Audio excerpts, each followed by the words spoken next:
नमस्कार बंधु मैंने आज आम ओडिशा पीओ रिक्रुटमेंट 2026 विषय बड़ अपडेट नहीं आसू।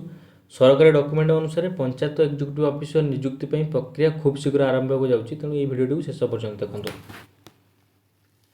ओडिशा सरकार Panchayat Raj and drinking water department पक्षर ओ त्रिपुरेश को एक चिठी पठाई। चिठी कहुए राज्यर विभिन्न जिले में बहुत संख्यार पीओ पोस्ट खाली पड़ी।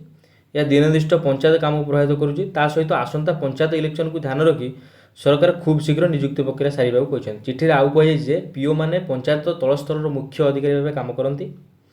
से माने election duty, record maintenance and government scheme काम मुख्य भूमिका निभाती। तेणु ओ त्रिपुरेश को शीघ्र आडभर्टाइजमेंट प्रक्रिया सारिया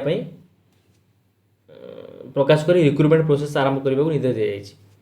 आपणकर यही जो पोस्ट उपर जो आसी लेटर मुझे सर्ट्रे कहीदे।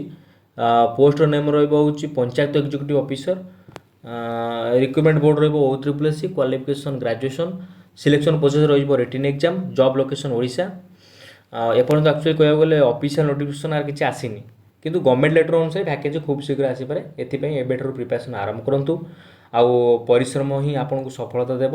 सब बेले से विश्वास रखुँ और भगवान विश्वास रखी आग को जीवाई चेष्टा करूँ।